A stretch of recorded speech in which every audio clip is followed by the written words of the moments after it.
Tu viens de cliquer ? Reste connecté. Radio Rec. La web radio étudiante de Marne-la-Vallée. www.radio-rec.org.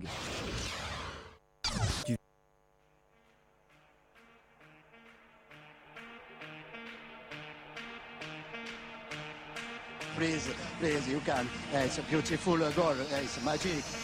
The public is for you and magic. Joker. We are very happy of your goal. It's magnifique.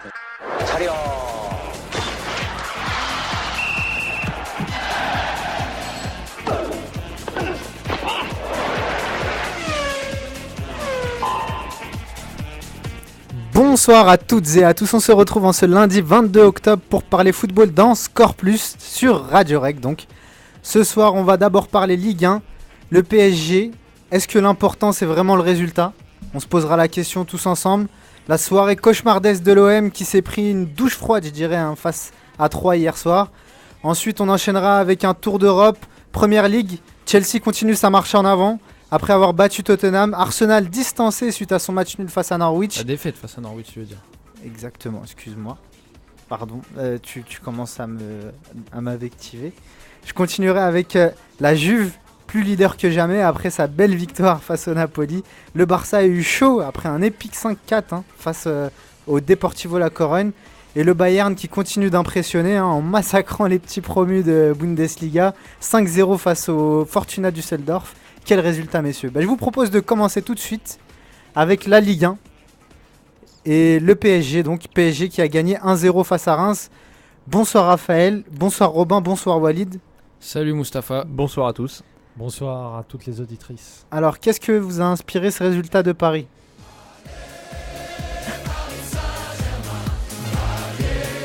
Chanté par les joueurs, s'il vous plaît. Écoute, au vu de la première mi-temps, c'était pas vraiment musical ce que j'ai vu et ce qui m'est ressorti du Paris Saint-Germain. T'as raison. De ce match-là, j'en retiens essentiellement que Paris a encore eu beaucoup de difficultés à affirmer son jeu. On a vu une première mi-temps vraiment compliquée pour les hommes de Carlo Ancelotti, qui avait d'ailleurs mis en place une tactique plutôt surprenante. Elle a d'ailleurs fait débat pendant plusieurs minutes. Ouais. Inédite. On sait qu'il y avait beaucoup d'absents. Thiago Motta, Verratti était suspendu, Chantôme était blessé, Baudemer aussi. Donc le milieu de terrain, il a fallu modeler. Il s'est essayé en mettant Thiago Silva en milieu défensif, ce qui avait déjà été fait. Je vous avais dit, Thiago Silva, c'est une possibilité au milieu de terrain. J'avais vu juste. Écoute, Thiago Silva, il a fait son match sans être vraiment brillant. Le fait est que tu le vois rapidement que c'est pas son poste de prédilection. Il profite de son aisance à la relance qu'il a en poste de défenseur central à ce poste de 6. Donc, si tu veux, le manque se voit pas véritablement. Ouais, mais justement, tu vois, je me dis, moi, je pense que Thiago Silva, s'il a pas été mauvais, il a été l'artisan un petit peu d'une espèce de marasme dont tu as parlé un petit peu, Raphaël, en première mi-temps. À savoir qu'il partait pas assez vers l'avant. C'est-à-dire qu'il avait un petit peu ses réflexes de défenseur central de faire tourner à l'arrière. Sauf que cette fois-ci, il avait tendance justement à ne pas porter son équipe vers l'avant et c'est ce qui a manqué à ce PSG. Déjà qu'il n'y avait pas... il manquait, effectivement, il faut le signaler quand même, messieurs, mais de nombreux joueurs à ce milieu de terrain. On parle de Baudemer, de Chantôme, Néné qui est sorti sur blessure à la 30e minute, qui était quand même un choix de remplacement qui est encore forfait. Donc... ça se complique un petit peu pour l'effectif du PSG et donc je l'ai trouvé bon si tu veux, mais qui ne favorise pas l'attente d'un jeu qui est finalement la promesse de ce PSG de début de saison. C'est tout à fait ça. Moi j'ai pu assister à un match poussif des hommes d'Ancelotti. Les Parisiens qui peuvent clairement dire merci à Sirigu qui a sorti le penalty engendré par Van der Wiel. Ouais. Une action qui est un peu incompréhensible quand on voit, parce que c'était vraiment évitable cette main. C'était le fait est que c'était évitable, mais je pense que ça tient plus du réflexe qu'autre chose. Il voit la balle arriver pas loin de lui, il a ce mauvais réflexe de mettre le bras. C'est un truc pas vraiment réfléchi et pas vraiment qui est un peu dépourvu de logique, mais bon, après ça arrive, c'est déjà arrivé à plusieurs. C'est vrai que le problème avec Van der Wiel, c'est que ça se rajoute à des performances mitigées et donc ça affaiblit et ça a terni encore un peu plus le constat qu'on peut faire de joueur depuis son arrivée. Mais Paris, donc pour revenir à ce que je disais plus globalement, je te dis, j'ai vu une première mi-temps vraiment compliquée où Paris a quand même souffert en contre. Reims s'est procuré pas mal d'occasions, dont ce penalty là où il manque vraiment de marquer le coup sur le penalty. Et en deuxième mi-temps, par contre, j'ai été un peu... si tu veux, Paris a su quand même relever la tête. En deuxième mi-temps, on a vu un Paris beaucoup plus convaincant, qui allait beaucoup plus de l'avant. beaucoup plus d'occasions créées aussi. Est-ce que c'est à mettre en corrélation avec l'entrée de Menez à la mi-temps? Je ne sais pas. Si, c'est la clé du match. Hein. Mais voilà, après, pour moi, l'énigme, entre guillemets, ou la question principale de ce match, c'est l'aspect tactique. C'est-à-dire qu'on a quand même vu à un moment donné du match, à la 70e minute, un Paris Saint-Germain avec 7 joueurs à vocation défensive sur le terrain. Oui, mais face au Stade de Reims. On rappelle les blessés aussi, tu vois. Non, mais t'as Pastore sur le banc, t'as Waro, tu vois. Mais Pastore, on en a. Vous êtes marrant, on fait des débats. J'ai l'impression s'il servent à rien un peu dans cette émission. On a fait un débat sur Pastore, il me semble.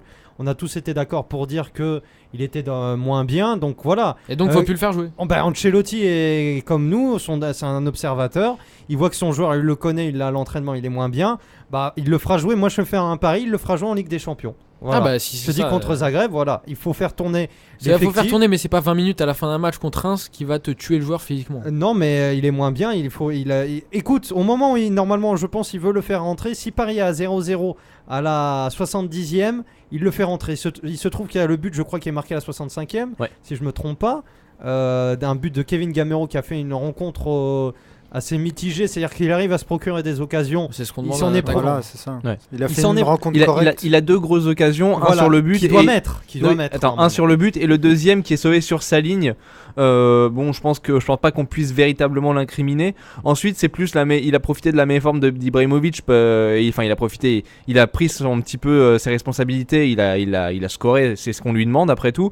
Après, il y a toute la stat. Ah tiens, quand il est titulaire, il marque. Je pense plus que ça tient à un concours de circonstances. Oui, tout à fait, Je pense pas véritablement que le centre de Maxwell, puisque c'est lui qui a centré, soit véritablement qu'il ait vu Gamero et qu'il est centré. Je pense plus qu'il ait vu Ibrahimovic. Ibrahimovic était un petit peu court sur l'action. Il y a 2 joueurs quand même. Il y a 2 joueurs, mais je pense véritablement qu'il y aurait eu Gamero O'Haro, il aurait peut-être pas centré directement Maxwell. Tu vois ce que je veux dire? En soi, c'est pas le plus important dans l'histoire. Au final, il a centré, ça a marqué. Et après, moi, ce que j'aimerais que vous enleviez pas, c'est à la performance de Reims, qui a pas fait un sale match non plus. C'est une bonne équipe. Ils ont maîtrisé quand même le PSG en première mi-temps. On a vu que c'est une équipe qui va à l'envie et qui a un certain potentiel technique pour y arriver. Un certain, limité certes, mais qui en a un. De toute façon, depuis son arrivée en Ligue 1, Hubert Fournier fait un travail magnifique avec Reims. On le voit, avant d'arriver au Parc, Reims est 5ème de Ligue 1. Tu te dis, c'est pas pour rien qu'ils sont à cette place-là. On l'avait dit avant la rencontre vendredi dernier.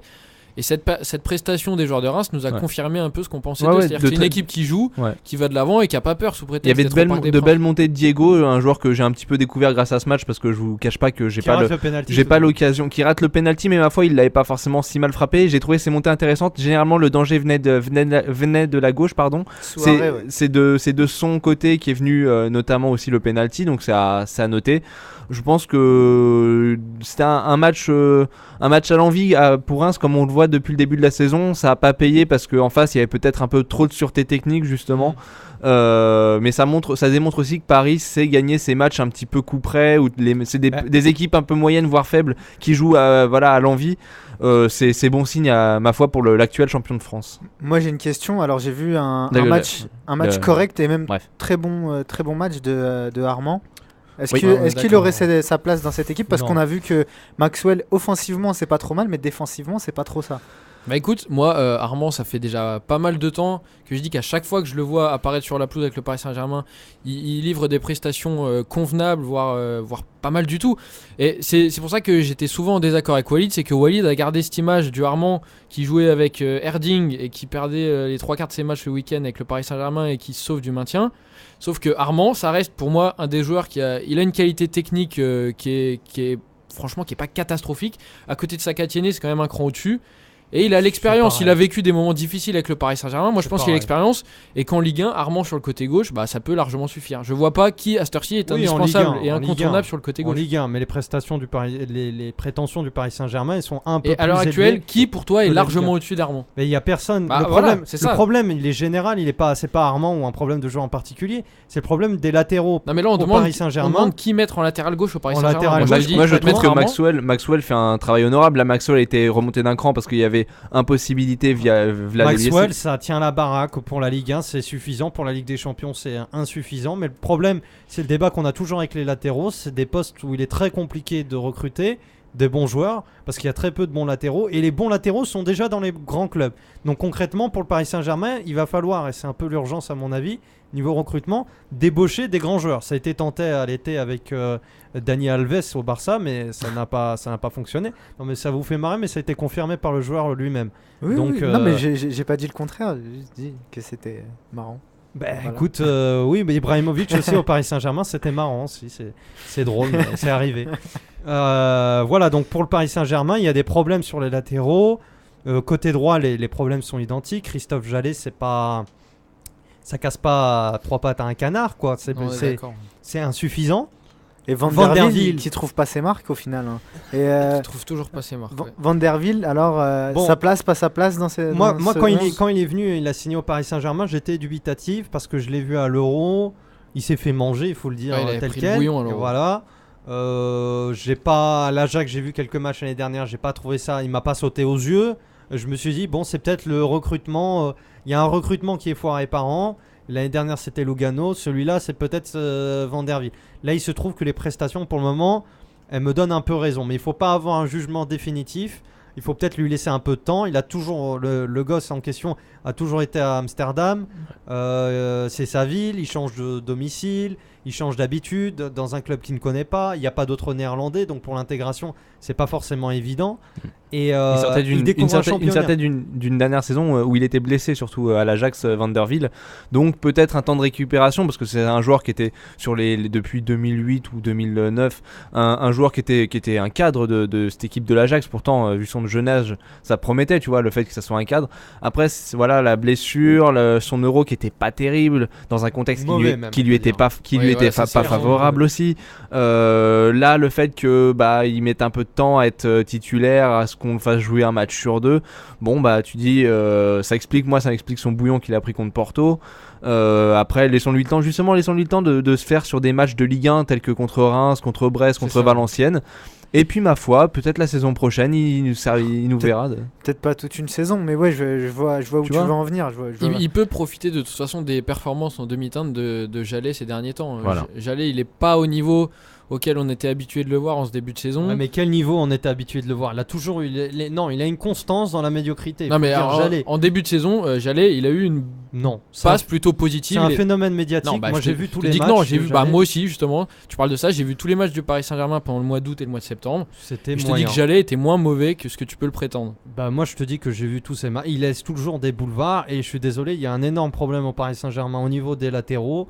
On fera pas dire le contraire et il est temps de recruter et d'aller voir ailleurs, quoi, d'aller débaucher justement, parce qu'à chaque fois je vois Paris compter beaucoup sur la montée, sur l'apport offensif de ses latéraux pour placer ses attaques et même pour jouer haut simplement. Est-ce qu'il faudrait pas un petit peu réviser cette tactique? Je vous pose la question, à savoir, est-ce que le Paris ne profiterait-il pas mieux, c'est pas évident à dire ça,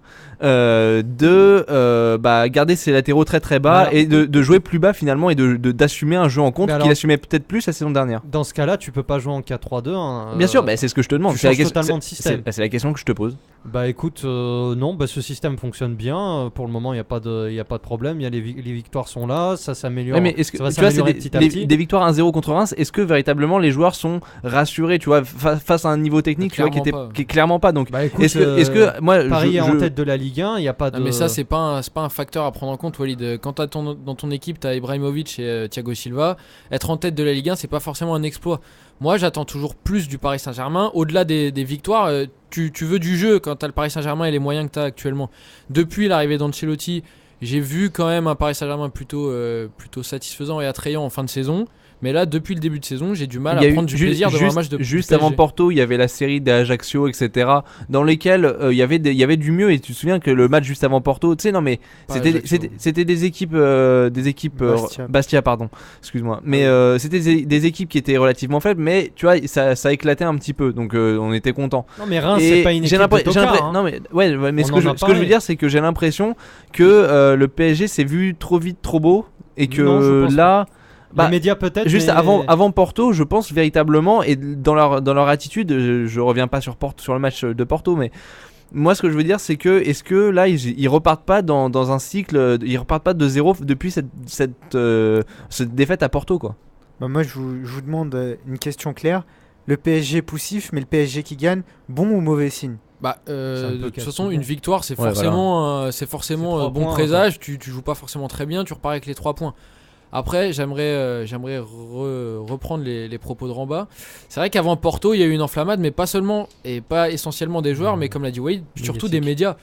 Tout le monde disait que le PSG pouvait s'imposer Regarde les à Porto. déclarations Même au des moment joueurs. du tirage au sort, rappelle-toi, les gens disaient Porto, finalement, c'est peut-être l'adversaire le plus faible. C'est pas vrai. Moi, C'est un bon tirage. Non, mais Pas- parle pas de toi. Wade. Dans le chapeau 1, c'était clairement l'une des équipes Oui. peut-être les plus faibles, mais après, de là à C'est le dire chapeau- que. c'est le chapeau 1 de la Ligue des Champions. Oui, voilà, c'est et, ça. Et de là à dire Ouais. que le PSG est largement supérieur à Porto, c'est On en- certainement pas On vrai. verra parce en que retour. on, Mais sait que Porto a vraiment une belle équipe, même si c'est des joueurs pas forcément connus. C'est quand même une équipe Mais qui non, a mais ça beaucoup de fait- talent. Ça fait 8 ans. En 8 ans, Porto a perdu 3 fois à domicile. Je veux dire, quand tu sais des choses comme ça, tu peux pas arriver à Porto et les médias ne peuvent pas te vendre cette C'est ça. confrontation comme Ah oui. un. Non, mais un ça, c'est les duel, phénomènes. Ah, c'est puis les ouais, c'est médias vrai qu'à français, Porto c'est particulier, faut y aller, faut gagner. Pour gagner, c'est C'est une guerre. Bah, c'est une guerre. Manchester United s'en Il avait, rappelle très bien. il avait réussi avec une frappe à la 17ème Ouais. minute de Cristiano Ronaldo. 1-0 Magnifique à 35 et- mètres. Je m'en souviens très Et bien. après, c'est 8 derrière C'est et ça, 1 le devant. PSG en Là, même c'était le temps. supporter qui parlait. Le PSG en même temps, je pense que le PSG et ses dirigeants recherchent la gloire médiatique, recherchent une aura toujours plus importante. Mais en même temps, ils pâtissent un peu de tout ça parce que en France, il y a beaucoup de médias qui s'enflamment très très rapidement sur le PSG. Non, Ils mais sont pas habitués aussi à la gestion, faut dire. Ouais, mais en France, je pense pas, à mon avis, tu vas dans le championnat ukrainien, t'as une équipe qui recrute Thiago Silva, Ibrahimovic, les médias ukrainiens vont s'enflammer. C'est une caisse, c'est du bon sens après tout.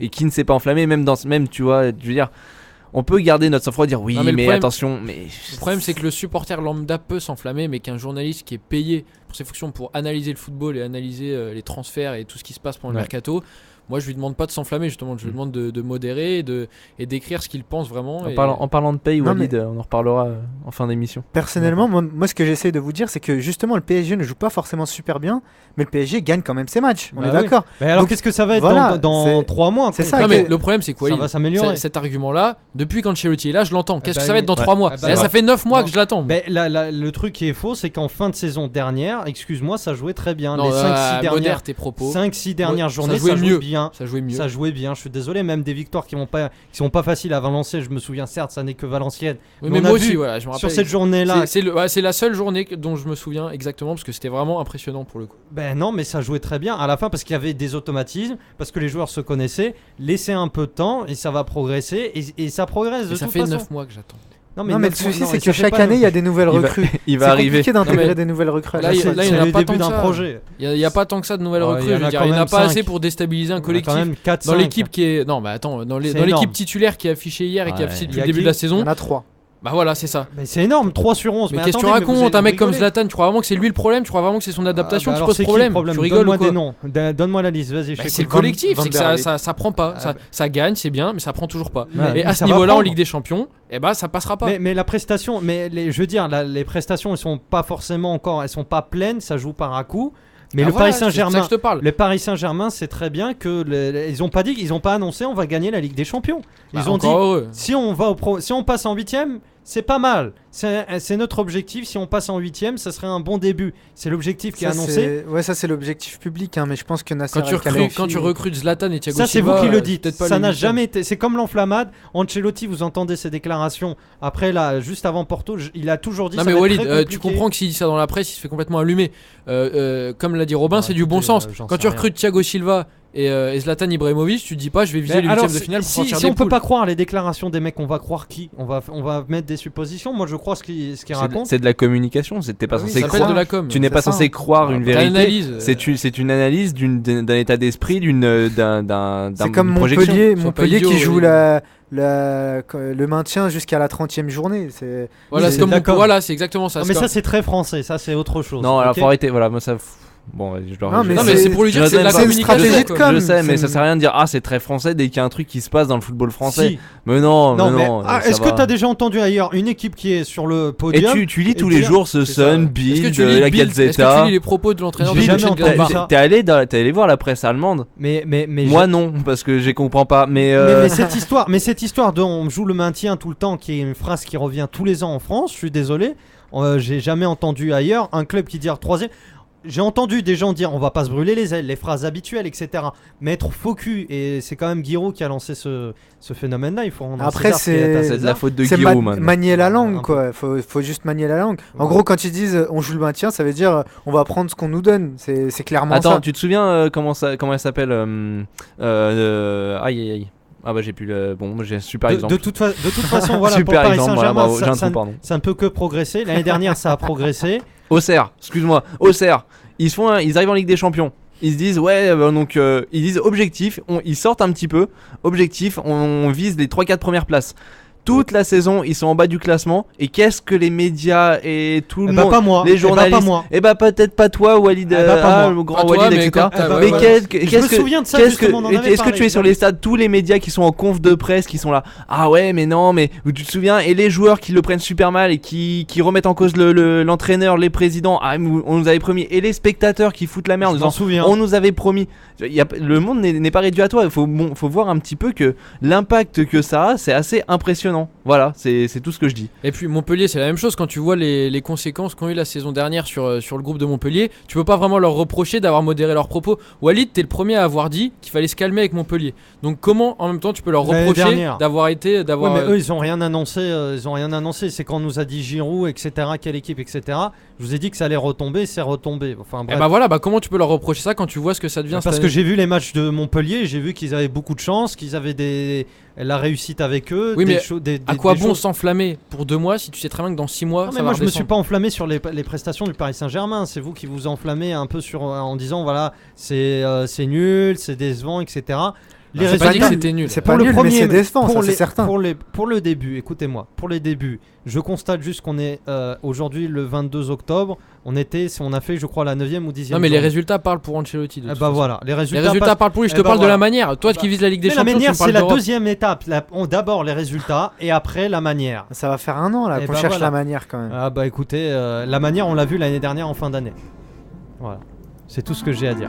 Tiens, on va avancer peut-être dans le débat. Je sais pas parler de. Walid, J'avais je crois que vu c'est que pour tu toi. avais des Écoute. sujets un peu qui étaient pas mal d'ailleurs. Dis-moi, tu nous sors une petite Tu voulais théorie. nous parler de Néné. Est-ce que Néné était le chat noir? Mais Néné est un chat noir. est-ce que le Néné Bah Néné clairement le mec revient, on lui C'est fait ça. enfin confiance. Et c'est même pas question qu'on lui C'est fait confiance, c'est c'est ridicule. qu'il avait une chance de briller justement à C'est cause ça. des blessures. C'est ridicule comme blessure qu'il fait. Et là, Ah, pour le c'est coup, pas la fracture de la blague. il joue de malchance parce que maintenant il est arrêté pour 3 semaines, il me semble, voire plus. Ouais c'est ça. Ça 3 dépend. semaines minimum. Non, Ouais, et au final, il perd complètement ses chances pour pouvoir regagner peut-être une place de titulaire. C'est parce que- problématique, Mais il d'autant est- plus quand tu vois l'état de forme de Pastore.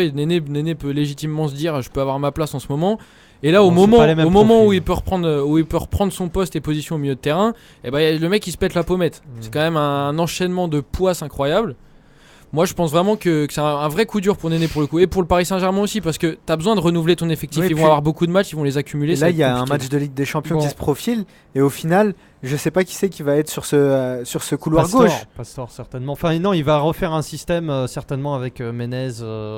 Peut-être Gamero sur un côté. Peut-être c'est possible effectivement. Bah. Peut-être pour remercier, enfin lui gratifier un peu de ses bonnes performances Bah, en ce moment. Tu m'as donné une transition toute faite justement. En début de semaine dernière, on avait parlé d'un certain Jérémy Ménez qui avait joué un match compliqué avec l'équipe de France. Et là aujourd'hui, c'était le Ménez nouveau, moi je dirais. Bah, nouveau, non, c'est C'est plutôt le jour et la nuit. Le Ménez du Paris Ouais, Saint-Germain, tu veux dire. c'est le jour et la nuit avec ce joueur, on comprend pas. Il y a Après, un- ça a modéré dans le sens où il a quand même croqué pas mal d'occasions Il a avec le croqué, Paris mais il s'en Saint-Germain. est provoqué. Ouais, non, mais c'est ça. Au moins, il s'est provoqué. Au moins, on l'a vu volontaire. C'est Voilà. tout Il a- à fait il a différent fait de une ce très- qu'on a pu voir avec il a l'équipe fait de une- France. Ouais, bah, comme t'as dit, c'est le jour et la nuit. Il a fait une bonne entrée à un poste qui est différent de celui de l'équipe de France. Moi, je crois qu'il a un problème avec le poste d'ailier droit, où il n'a jamais été extraordinaire et qu'il est meilleur voilà, quand il est à côté de son attaquant ou dans l'axe, où il peut jouer en électron libre, ce qu'on appelle électron libre, un peu partout en attaque. Voilà, il y Non, mais a une réelle différence. Qu'il soit plus efficace, d'accord, mais ça l'empêche pas d'être volontaire et de donner à 100% en équipe de France. Je veux dire, c'est pas sa situation sur le terrain qui justifie son engagement dans les duels. Il y a aucun Non, rapport de mais, cause à effet. Écoute, il est moins bon en équipe de France. Et voilà, je veux pas d'autres explications. Moi personnellement, peut-être qu'il se sent moins bien en équipe de France. Peut-être qu'il a. Moi, j'ai trouvé qu'il y a une bonne complicité avec Zlatan Ibrahimovic. Ça joue de mieux en mieux. Il y a des passes. J'ai l'impression que techniquement, ces deux C'est mecs-là fait. se comprennent. Ouais. Et Zlatan, qu'on a senti un peu parfois énervé par certaines choses de. Zlatan certains gestes. est clairement énervé contre Gamero. Bah justement, Il faut dire que Gamero est assez limité techniquement. puis, Il il est prend un la peu énervant, profondeur, quand même. il a de Je la suis désolé. finition, mais Moi-même, je me mets à la place des joueurs, il est énervant. Il est énervant dans le sens où il essaye de bien faire. Tu sais, c'est un peu le petit garçon qui essaye de bien faire, mais moi, je suis désolé, mais je le vois souvent où il rate des passes, des croque prises. énormément. Il croque énormément L'action au milieu qu'il de met, terrain là, pour repartir. qui frappe sur le gardien, elle doit rentrer normalement. Non, il est pas. Enfin, il fait d'accord, un mais bon là, appel, je trouve etc. un peu dur avec lui quand même. Il est Ah, là, moi, il fait son match, il joue pas c'est souvent. sûr. Ouais. Il est là, il donne le but de la victoire au Il Paris marque. Saint-Germain. Ouais. Qu'est-ce que tu lui demandes de plus Tu lui demandes quoi de plus? Moi, pour le coup, je pense que ouais, si Zlatan te fait le même match, on dit bah voilà, il a fait son Non, taf, il a non, non, marqué, non, voilà, c'est non, le signe non, des grands dans le joueurs. sens, Zlatan, il manque dans le pas sens où cette Gamero n'a aucune influence sur le jeu, voire une influence très négative pour moi. Voilà. C'est-à-dire C'est pas un organisateur. Cameron. Il est à la base de beaucoup de pertes de balles au départ des actions. Quand le PSG joue bas, ça pose beaucoup de problèmes et on l'a vu un petit peu sur un petit temps fort de Reims en fin de première mi-temps. Mais après, c'est pas forcément son rôle je dirais, de participer au jeu, parce qu'en soi, Gamero, c'est le genre, le genre de joueur qui va démarrer C'est ce que et disait, qui va marquer directement son but. c'est quoi. ce que disait Ancelotti. C'est-à-dire que Ibra a beaucoup l'habitude de décrocher, de revenir ça, en c'est numéro C'est pour ça que tu 10. mets les deux côte à côte. Et Gamero va en profondeur. Le problème, c'est que Gamero n'exploite pas les ballons en profondeur donnés soit par Menez, soit par Ibrahimovic. Donc Il à les partir de ce exploite moment, mal. il les exploite mal. Donc Attendez, il s'enferme. Sur ce match, j'ai l'impression que vous lui faites vraiment un procès qui a Bah, pas lieu. Non, non, il c'est a pas fait forcément une sur ce rencontre, match, mais valable, c'est quoi. sur le. Pas extraordinaire, mais. En attaque, il faut mieux. Il faut mieux pour le Paris Saint-Germain, je Et il trouve. travaille C'est un bon attaquant de Ligue 1, mais dans le système du PSG, il est trop invisible. Mais je de trouve. toute manière, ce sera pas le titulaire, on est d'accord. Ça va être Lavezzi qui va bientôt revenir. Il me semble qu'il lui reste encore 2 semaines, une il semaine à avait dit tirer. une solution. S'il se prend pas un carton rouge. Voilà. Non, Ou une non. blessure, hein, etc. Il n'y a pas de raison. Mais moi, j'aimerais juste finir avec une dernière question. C'est sur Ancelotti. Ancelotti qui nous a encore Italien. Il est italien. qui nous a encore concocté une stratégie inédite. Et est-ce que ça va durer? Est-ce que selon vous, ce constat-là va durer? Est-ce que Ancelotti va pas vouloir peut-être changer d'air, ou est-ce que Leonardo va pas vouloir lui faire changer d'air, parce qu'on voit qu'il y a toujours pas de résultat. Écoute, non, bah déjà, les résultats, pour le coup, ils y sont, vu que, comme l'a dit Walid, ils sont premiers du championnat. Au niveau comptable, c'est certain. Après, au niveau Ouais. de la manière, là, je pense que le 4-4-2, il le sort vraiment parce qu'il a un nombre de blessés qui est très très important. Sinon, Ancelotti l'avait expliqué au micro de Canal+, il veut se tenir à son 4-3-3 avec les milieux qui viennent aider les latéraux pour déborder et pour faire monter le bloc. Je pense que le 4-4-2, c'est vraiment quelque chose de provisoire, tout comme Thiago Silva en 6, tout comme la charnière, donc la charnière Maxwell en centrale ailier. Sacco. Voilà, c'est ça. Je pense qu'il faut pas prendre ça comme argent comptant. Ça a été sur ce match-là, tout en sachant qu'ils font un déplacement quand même assez fatigant à Zagreb en milieu de semaine, et qu'après ils enchaînent le week-end avec un autre match. Donc 3 matchs en une semaine, faut aussi prendre ça en compte. Tu es obligé de faire tourner, tu es obligé de mettre au repos certains organismes, Ouais, c'est et tu certain. prépares les... Surtout avec le retour des internationaux, on l'a pas dit, ça c'est un élément essentiel dans ce match contre Reims. Les mecs ont joué un seul entraînement ensemble, c'est-à-dire après le retour des internationaux, et il y a quand même les 2/3 du Paris Saint-Germain qui est aujourd'hui en sélection. Il y avait, ils ont fait un entraînement le vendredi et c'est tout. Et pour mettre en place ce 4-4-2, c'était un entraînement. Tandis que Reims a eu quand même 10 jours pour préparer sa rencontre. Ça explique quand même, je pense, une partie de la prestation des Parisiens et aussi même d'autres clubs. Hein. C'est pas propre au Paris Saint-Germain. Il y a d'autres clubs, grands clubs qui ont eu du mal. Et à mon avis, c'est un début d'explication. Non mais voilà, c'est pour ça qu'il faut nuancer. Je pense que cette tactique-là, elle était éphémère. Je pense qu'on n'est pas prêt de la revoir de sitôt tant qu'il y aura les joueurs reviendront. Après, peut-être qu'à court terme, c'est vrai qu'à Zagreb, là, il y a encore beaucoup d'absents. Je sais pas vraiment comment Ancelotti va aborder la rencontre, mais ça me paraît aussi compliqué. C'est sûr. Bah écoutez, messieurs, moi je vous propose de faire une petite pause musicale et de reprendre directement après avec la suite de la Ligue 1. Ça marche. Donc là pour cette petite pause, c'est toujours moi qui fais la programmation musicale et c'est 20 minutes d'edit. C'est vraiment très très bon. En tout cas, moi j'aime beaucoup. Allez, à tout à l'heure, bisous. If I can build a business in just a few short years without J'ai toujours ça.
bien, c'est pas trop parce que c'est un time avec la pizza.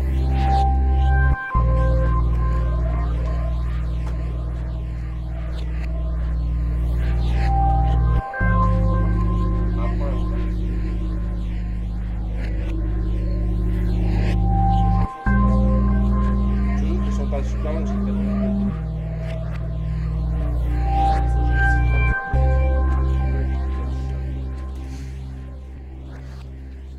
C'est une web radio, elles prennent leur ordi portable, ils le mettent sur les genoux. Ouais, c'est bon.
Let's get some of that shit. Okay.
On reprend dans Score Plus donc avec la suite de la Ligue 1 et un résultat étonnant hier de l'OM qui a perdu face à 3, 1-0. Un but qui est arrivé en toute fin de rencontre, c'est ça ? Ouais, bah écoute, c'est un scénario plutôt compliqué pour l'Olympique de Marseille. C'est un peu le scénario catastrophe. C'est le match, je pense, le scénario peut faire en sorte que la série se rompe pour l'OM. Si tu veux, depuis le début de la saison, Marseille avait toute la réussite avec eux. Gignac, c'était plutôt compliqué pour lui. Il enchaînait les bonnes prestations, il enchaînait les buts malgré justement des prestations en demi-teinte. Et là, on voit que tout s'arrête d'un coup, assez brusquement finalement pour l'Olympique de Marseille à 3. J'ai trouvé ça un peu compliqué. Ouais, c'est ça, hein, clairement. Marseille a été victime d'un petit hold-up, je dirais, hein, parce que au final, peut-être, je dis petit parce qu'il méritait peut-être pas la victoire, mais il méritait aussi peut-être pas de perdre. Non, ça c'est clair que 3 ne méritait pas la victoire. Quand tu vois le match, 3 n'a vraiment pas montré grand-chose. D'autant c'est nul, quoi. C'est une équipe de Ligue 2, quoi. Faut être offensivement, il y avait beaucoup de lacunes. Techniquement, il y avait vraiment beaucoup de lacunes. Après, il faisait avec beaucoup de blessés. L'infirmerie était pleine, elle était complète. Elle était pleine à craquer. Mais Marseille, finalement, tu vois le match de Marseille, tu te dis, ils font pas un match si dégueu que ça. Je veux dire, par rapport aux prestations précédentes, t'as Valbuena qui est toujours fidèle au poste, qui est toujours bon et qui enchaîne les bons matchs. T'as encore une fois André Ayou, André Ayou qui est pas bon, comme d'habitude. Amalfitano qui est pas bon, comme d'habitude. Le problème, c'est que là, Gignac s'est rapidement blessé. Peut-être que ça a un peu bouleversé ses coéquipiers olympiques de Marseille, mais dans le fond, l'OM n'a pas vraiment été inquiété dans cette rencontre. Ouais, c'est ça. Le 5e métatarte, non, qui s'est cassé. C'est ça. C'est ça, hein. Il est malin. Ouais, ça le fait rire. Bon, allez, t'es grillé, tu l'avais préparé. Ouais, c'est ça. Faites-moi porter le chapeau. Eh viens, on va mettre cassé. Non, trop bien pour le... Putain. Et c'est moi qui prends en plus. Mais quoi qu'on puisse dire, hein, au final, c'était un match pauvre en occasion et en jeu, clairement. Ouais, en occasion, ouais. Après, je pense que l'OM s'était quand même mis dans une marche plutôt positive. Ils ont essayé d'aller de l'avant. Mais comme tu dis, ils ont pas eu cette réussite technique qu'ils ont eu habituellement. On a senti Marseille depuis le début de la saison, c'est un groupe, c'est solidaire, c'est collectif, ça se base pas sur des individualités spécialement très talentueuses. Et là, ils ont pas su justement se servir de ce collectif pour prendre le dessus sur 3. Après, il y a aussi des circonstances atténuantes, il y a ce penalty non sifflé, il y a ce but de Nivet qui est hors jeu, qui revient de position de hors jeu. Mais bon, Marseille, de toute façon, là n'est pas le problème. Marseille aurait dû prendre l'ascendant bien avant ça. Ouais. Et puis, non, mais c'est vrai que concrètement, ce match, il doit se terminer par 0-0. Mais le problème n'est pas tant finalement pour Marseille d'avoir pris un but, c'est plutôt de ne pas en avoir marqué. Quand tu vois devant Rémi qui a fait son rentrée en jeu à la place d'André-Pierre Gignac, et puis les occasions qu'il a ratées, normalement, voilà, moi personnellement, je pense pas qu'il faut lui en vouloir. Parce qu'il est de retour, il revient de blessure, il manque de rythme encore. On connaît Loïc Rémy, il a besoin d'un peu de temps pour revenir. Donc je me fais pas trop de soucis non plus. Quand il rentre, c'est aussi pas prévu du tout. Je veux dire, il rentre au dernier moment, il s'échauffe pas, il a pas le temps. Il était pas préparé à rentrer si tôt dans le match. Voilà. Et moi je pense qu'il aurait dû mieux fait de le titulariser. Et notre ami mais attends, Libo. ça va. S'il le titularise pas, c'est qu'il a ses raisons quand même. Comment tu peux te permettre de mettre un Gignac en pleine bourre sur le banc alors que Rémy est en convalescence et revient à peine de blessure. Non, mais parce que Gignac, on le sent quand même au bord de la rupture. Tu vois, il était vraiment, il se disait je suis très bien, etc. Je me sens très bien. En général, quand tu as un joueur comme ça qui enchaîne les matchs et tu le sens à 120% de ses moyens, à un moment donné, ça fait crack. Et on sait qu'avec André-Pierre Gignac, il y a quand même un lourd passif en la matière en termes de blessures. Oui, sauf qu'à Marseille, t'as pas le luxe de faire tourner. Et si tu mets Rémy d'entrée, tu peux aussi prendre le risque que ça fasse crack pour Loïc Rémy. C'est sûr. Il revient de plusieurs mois où c'est compliqué. Je veux dire, Eli Boep ne peut absolument pas le titulariser hier soir sur la pelouse de 3. Je pense qu'il avait dans l'idée de le titulariser pour le match Europa League. Mais là, oui, c'est problématique pour Marseille qui n'a concrètement plus personne en attaque excepté Jordan Ayou et Rémy. Voilà, c'est ça. Si on a un des deux qui se blesse, c'est la cata. Oui, mais attends, écoute, je pense qu'il faut pas non plus dramatiser la situation. D'accord, Gignac il marque des buts depuis le début de la saison, mais Rémy c'est quand même celui qui a porté l'équipe à bout de bras pendant toute une moitié de saison l'année dernière. Il est quand même bien meilleur qu'André-Pierre Gignac. Je veux dire, son retour, j'ai l'impression en lisant les médias que son retour, ça va de pair avec un affaiblissement de l'équipe de Marseille. Non. On parle de Loïc Rémy, je veux dire, Loïc Rémy en point de l'attaque de Marseille, c'est pas un problème. Non, mais on est d'accord, sauf qu'il va falloir quand même un bon mois, je t'ai dit, pour qu'il retrouve toutes ses aptitudes. 3-4 matchs, et en attendant, les défaites peuvent s'enchaîner. Non, mais le risque aussi, avoir une série négative comme l'année dernière, peut-être pas aussi extrême, ma foi. Mais quand même, tu vois, ça peut plomber l'ambiance. Il peut y avoir quelque chose qui s'est cassé. Le risque, c'est qu'en enchaînant les titularisations de Rémi, là, comme Gignac n'est plus là, ça refasse le même coup que Gignac finalement, et que dans un mois et demi, à force d'avoir enchaîné les matchs, il se répète quelque chose. Ah bah, mais ça, Marseille était au courant. Je veux dire, ils étaient avertis. Marseille sera tributaire de toute façon de Mais toutes des ces blessures. Mais évidemment, tu regardes, on avait une statistique intéressante des 30 joueurs qui ont le plus joué en Ligue 1. Il y a 8 Marseillais dedans. À un moment donné, ça va faire crack obligatoirement. Et Ibope ne fait absolument pas de tournée. Il n'a pas l'effectif pour, on est bien d'accord. Mais à un moment donné, voilà, il ne faudra pas avoir des prétentions trop élevées pour l'Olympique de Marseille. Je pense que les supporters ont été lucides parce que même, tu vois, quand il y a eu la série de victoires, il n'y a pas eu d'enflammade. Moi, j'ai trouvé quand même les Marseillais plutôt calmes, plus que d'habitude, tu vois. Et il y avait assez de recul vis-à-vis de cette série de victoires. Et là, on tombe peut-être dans l'extrême inverse qui est... voilà, on va se casser la gueule. mais personne on va n'a dit tout ça. perdre. Bah, j'ai entendu ça notamment. Moi, je pense qu'évidemment, la série de début était très flatteuse contre des équipes de deuxième tableau principalement. Les résultats sont tout de même là.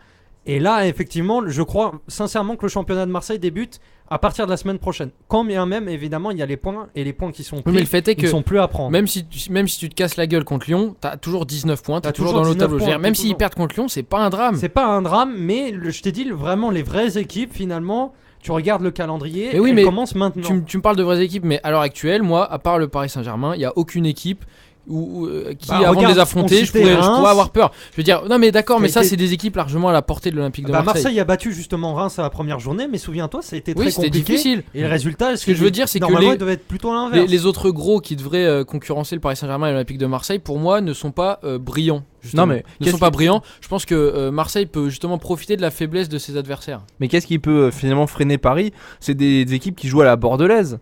Tu te mets à 11 derrière et... Si, bien sûr que si. Paris n'a pas, que ça soit dans l'effectif, tu vois, il y a des blessés, etc.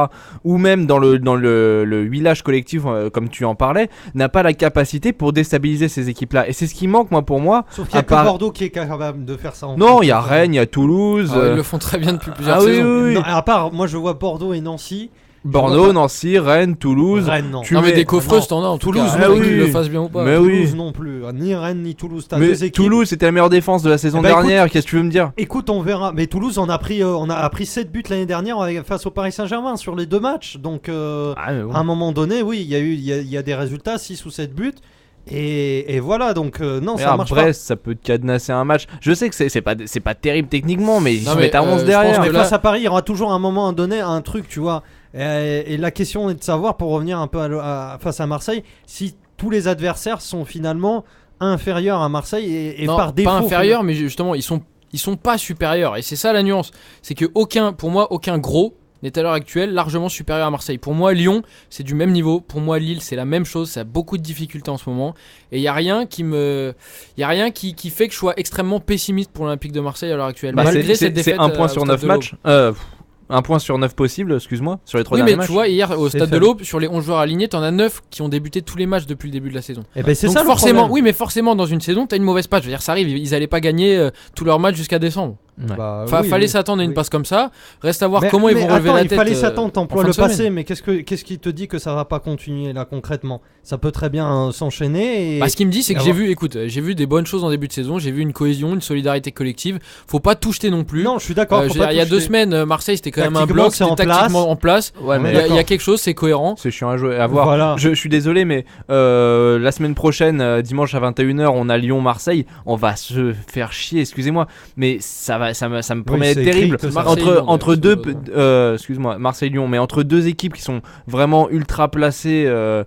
Qui sont bien en place, qui ont un seul aspect, on va dire, d'animation offensive, c'est leur numéro 10, respectivement Malbranc et Valbuena. Donc devant, les scoreurs qui devraient marquer, donc Gomis, Rémi, c'est pas en ce moment, c'est pas la fête. Lisandro qui est pas. Je suis pas du tout d'accord avec toi, Robin. Ah, vas-y, fais péter. Oh là là. Bah écoute, moi j'ai vu justement les 2 matchs du week-end. Au contraire, j'ai vu une équipe de Marseille qui voulait jouer, qui a pas pu forcément, c'est certain, parce que on a vu qu'il y avait du déchet technique, énormément de déchets techniques. Mais là encore, je reviens au match de Lyon. Tout à l'heure, j'en parlais avec vous. Lyon, ils ont quand même tenté de jouer contre Brest du début à la fin. J'ai jamais vu une passe du match où Lyon refusait le jeu. On en parlera après. Mais déjà, tu me dis ça comme si c'était exceptionnel, mais manquerait plus que ce soit le contraire. T'es à Gerland. Non, mais ce que T'es j'essaie un de, gérant de contre dire, Brest. c'est que un Lyon gérant on est contre déjà Brest, passé quoi. sur Faut le- Non, prendre mais du non. recul. Messieurs. Ce que j'essaie de te dire là, c'est que là, Marseille, vous êtes en train de me vendre le match Marseille-Lyon comme si ça allait être une purge. Au final, moi je pense que c'est deux équipes du haut de tableau qui vont jouer leur match à Ça fond. fait pas une purge, mais déjà techniquement, je pense que ça sera assez limité. On a vu très bien à 3 que Marseille, même s'il y a une cohésion, même s'il y a quelque chose, il y a une cohérence, il y a un groupe, tu vois très bien que Marseille, techniquement, c'est limité. Et moi, je trouve qu'il y a Le un nombre de problème, centres manqués d'Abdallah et de Morel, mais c'est un scandale. Ouais. C'est un scandale. Morel, il les a enchaînés pendant tout le match. Sur, je sais pas, il y a eu au moins une dizaine de centres complètement foireux des latéraux Ouais. de Marseille. Il y a un problème aussi, moi, que je ressens dans cette équipe de Marseille. Effectivement, là, tactiquement, c'est en place et ça, on peut le gratifier à notre ami le coach marseillais. Forcément, il y a des questions qui se posent quand tu vois techniquement le déchet qu'il peut y avoir. Et moi, j'ai le sentiment qu'à un moment donné, cette équipe marseillaise, elle est un peu au fond de ses... Tu vois, à fond, elle est à 100%. Et de ses limites et de ses capacités techniques, et je la vois pas progresser, tu vois, Non, je la mais vois pas augmenter de niveau. Le problème, c'est ça, c'est que en te basant uniquement sur une cohésion et une solidarité collective, quand t'as pas le talent, il y a forcément des matchs qui paraîtront faciles ou sur lesquels tu vas te casser les dents. Parce que t'as pas l'individualité qui fera la différence toute seule. T'as pas ce joueur qui arrivera à prendre l'équipe à bout de bras et à apporter du tranchant, justement. Et on l'a très bien vu hier. André Ayew n'a pas pris ses responsabilités, il n'a pas été bon. Amalfitano non plus. Il y a bien que Valbuena qui a beaucoup tenté, qui a joué juste une nouvelle fois. Mais comme a dit Mustapha, il est trop esselé. Il peut pas tout faire tout seul. Et quand t'as un Loïc Rémy qui vendange autant, c'est compliqué. Et il est pas aidé par Malfitano également, qui a fait un très mauvais match hier. Et qui a été remplacé justement par Jordan Ayew. Jordan Ayew, peut-être une chance aussi pour lui de retrouver une place de titulaire. On sait que Gignac s'est blessé. La qualité Ah de bah, ce Moi, je joueur. pense que Amalfitano va pas faire long feu parce que vu les prestations qu'il nous fait, ça va pas être du joli. Et Rémi va passer, je pense, à droite. Et pourquoi pas Jordan Ayew en pointe. Écoute, je sais pas, parce que Jordan Ayew a déjà joué aussi sur le côté droit, je veux dire. Ouais, mais il a plus de réussite quand même quand il est en pointe, j'ai l'impression. Oui, mais Loïc Rémy aussi, donc c'est ça le problème. Et puis, moi, la question que je me pose, c'est que certes, il peut profiter de cette absence d'André-Pierre Gignac, mais pour moi, Jordan Ayew ne m'a jamais convaincu. Donc à partir de là, pour moi, c'est un caractère assez spécial. Je suis pas spécialement fan de l'homme qu'il incarne, de son caractère. Tu vois, c'est plutôt un joueur assez controversé, assez difficile à vivre dans un vestiaire. Et moi, à la place d'Ibo, je me baserai pas spécialement sur lui pour concevoir un groupe et Surtout une sur du cohésion. long terme. Voilà, c'est surtout sur C'est du bien, long tu terme. le fais rentrer à Le mec est 70e, vraiment instable, mais- quoi. ouais. Et même en rentrant hier, il arrive quand même à foutre la merde. Ouais. Tu vois qu'après le but, il est pas loin de prendre un rouge, il pousse tout le monde, avec sa jolie crête sur le crâne. Mais Je voilà, croyais que moi, c'était interdit, mais je vous bah avais ça dit que l'est. non. Bah ça l'est. Si à Marseille ça l'est. écoutez, Formellement, c'est le seul visiblement- joueur qui se permet des passes droits comme ça. Et pour moi justement, c'est le symbole un peu de tout ça, c'est que C'est un tout le rebelle, monde il en s'adapte. faut. Voilà, c'est un À rebelle. Barton, on aime bien ça à Marseille, Ouais, visiblement. enfin, Les rebelles. Ouais, tranquille sur le terme de rebelle quand même. Tu vois, un rebelle, j'en veux bien quand il joue comme Zlatan, mais quand il est comme Jordan Ayew, ça m'intéresse un peu moins tout de suite. Bah écoutez messieurs, moi je vous propose de continuer avec les autres résultats importants de cette 9e journée. Bordeaux qui a fait un match nul face à Lille, un match assez compliqué parce qu'on sait Ouais. que Lille piétine ces Lille a derniers failli temps. se casser le nez, mais Bassa l'a fait à leur place. Mais, ouais, tu peux le dire clairement, ils ont poussé un ouf de soulagement.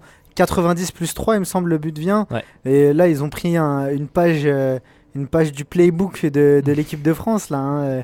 Ils nous ont fait un coup de suspense jusqu'à la fin de la rencontre, clairement. Et au final, Bacha qui catapulte Oui, ce sur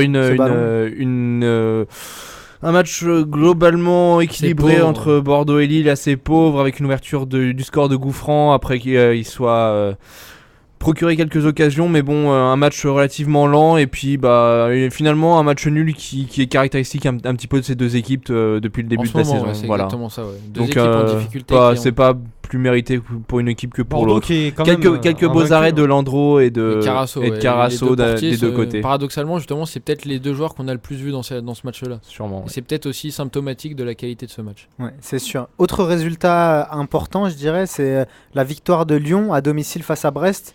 Ouais. Un match sur lequel on avait des petites discordes, n'est-ce pas, messieurs? Ouais. Personnellement, j'ai trouvé que Lyon n'a pas trop mal joué, a proposé du jeu, même Steve si Malbranck il- a proposé du jeu. Le reste, c'est très très pauvre. C'est tripoteur de ballon en fait. Hein. Tripoteur de ballon. Moi, c'est Je le te laisse terme parler. qui Vas-y. me vient à l'esprit. C'est-à-dire, on fait tourner la baballe.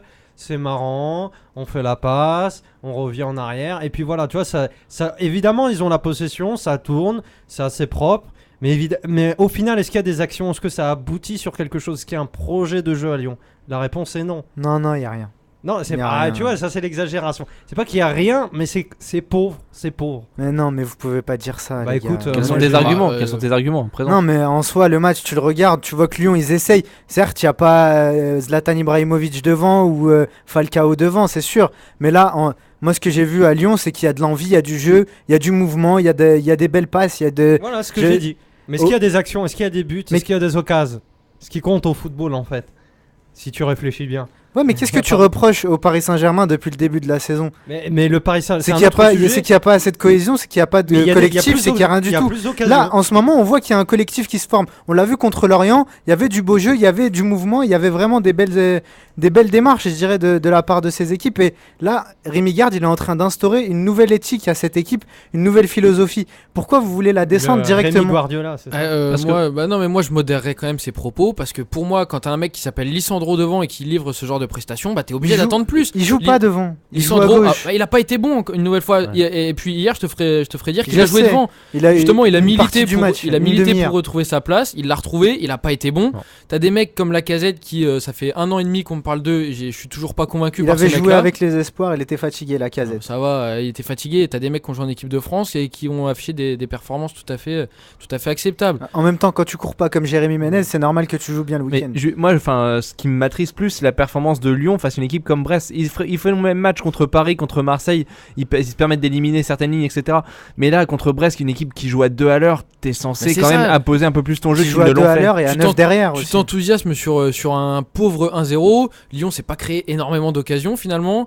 Tu vois que Gomis, bon, il a la chance de mettre la balle au fond, mais en ce moment c'était plutôt difficile pour lui. C'est pour ça que je te dis que moi, pour Marseille et l'avenue de Lyon, je suis pas spécialement pessimiste parce que pour moi, Lyon n'a rien de plus et Marseille n'a rien à envier à cette équipe de l'OL. Ouais. Je vois pas exactement. Quand tu me dis Rémi Garde est en train d'instaurer quelque chose de nouveau, je vois pas exactement sur quoi tu te bases parce que moi je vois rien à part Malbranque qui propose, Malbranque justement qui court 2 fois plus que tout le monde, alors qu'un mec comme Lacazette devrait être beaucoup plus frais.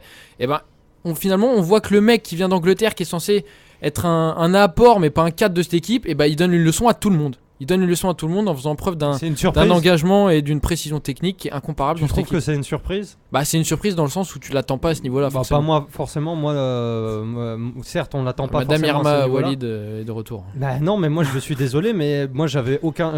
Ce joueur-là, Sid Malbranc, on le connaissait, il a été longtemps en première ligue.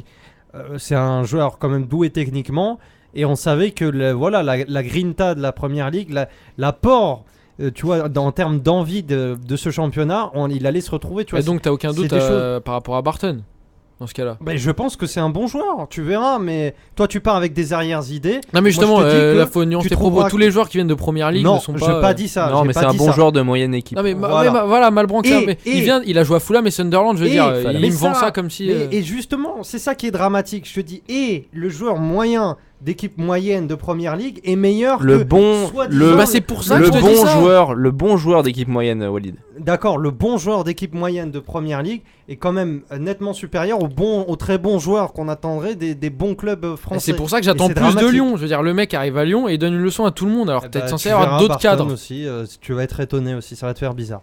Je te le dis. Voilà, bah écoutez, on va faire un point classement. PSG leader, 19 points. Devant l'Olympique de Marseille à la différence de but, 19 points aussi. Lyon 3ème, 18 points. Toulouse 4ème avec 16 points. Valenciennes 15ème. 5ème pardon, avec 15 points.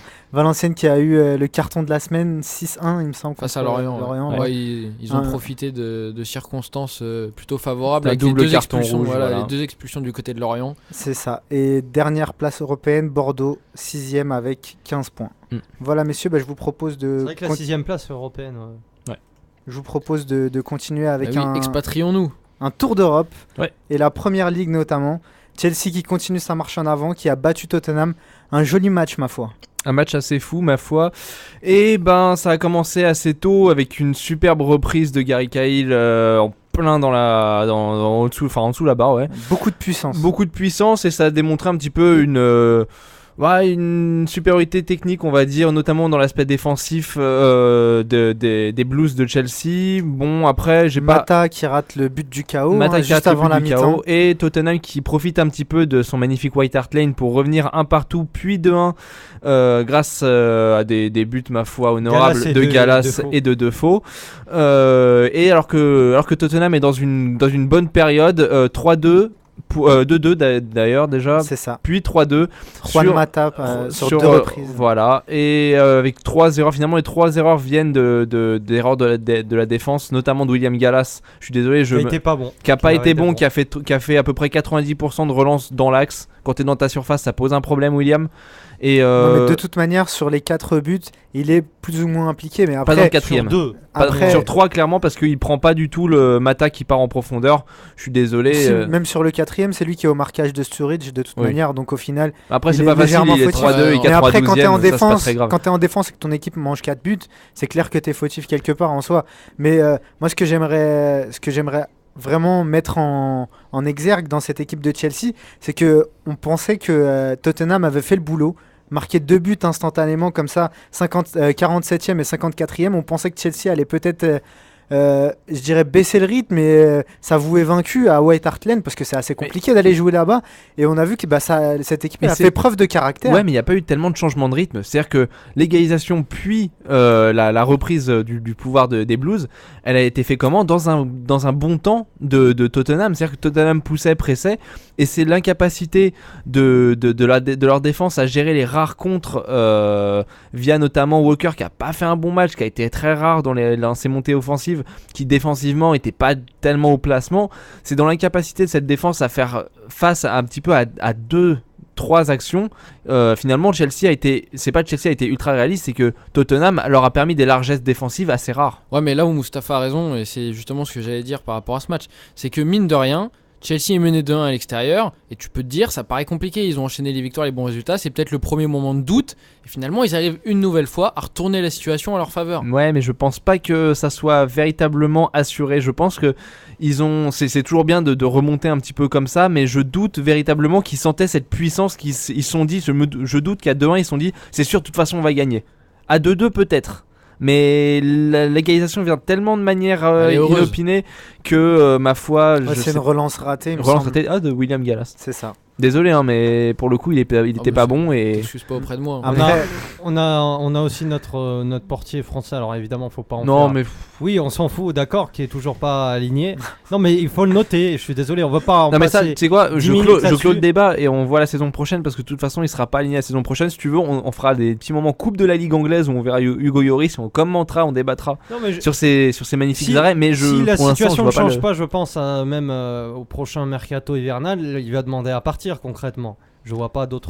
Pas forcément, mais en soi, là, on Si. peut rien reprocher. Quoi C'est qu'il un arrive, gardien, ça- c'est pas un attaquant de pointe. Ils sont habitués. Enfin, je veux dire, s'il y a pas de souci, quoi. Pour un gardien Non, mais quoi international. moi, il qu'il est arrive patient. sur ce match, on peut rien reprocher à Brad Friedel, Oui, parce voilà, que c'est ça. en Ouais. soi, c'est pas lui le fautif, c'est sa défense Il fait qu'il a il fait complètement un lâché. super barré justement sur la frappe de Mata, qui a après été il envoie à excellent. l'air. Il a été excellent. Bon, il est toujours sur ses appuis, il rassure, ma foi. Je vois pas. Enfin voilà, c'est pas non plus. Faut arrêter d'être nombriliste. Ouais, mais Après, ce qu'il faut pas oublier, c'est que dans cette équipe de Tottenham, il manque deux blessés, enfin un blessé et un absent. C'est Asu Ekoto qui est blessé, défenseur gauche. Ouais, mais dont l'apport de Dudley était, ma foi, correct. Moi, je trouvais qu'il avait C'est fait un- Vertonghen qui fait l'intérim, et personnellement, je le préfère dans l'axe, moi, Vertonghen. Et on sait Oui. qu'Asu Ekoto, qui combinait super bien avec avec Gareth Bale, Bale. C'est les et- deux absents du jour. et Gareth Bale qui a Qui a eu eu un un heureux enfant. événement, Voilà. et voilà, et qui était auprès de sa femme justement. Donc et surtout qui sortait d'un match fabuleux avec le Pays de Galles, qu'il avait gagné tout seul le match, hein, il avait mis 2 buts magnifiques, et on sent quand même que ça manque de vitesse dans les contres, parce qu'on a vu que cette équipe de Tottenham, elle avait des possibilités en contre, mais Dempsey c'est pas trop ça au niveau Ah, vitesse. si tu veux, Dempsey a vendangé Ce certains match, beaucoup de il, contre. il même. confirme un peu ce qu'on disait aussi vendredi dernier par rapport à Tottenham. C'est-à-dire que quand tu laisses partir des joueurs de la trempe de Modric ou de Raphaël Van der Vaart, ouais. et bah, faut forcément s'attendre à vivre des passes difficiles, surtout et davantage passes dans des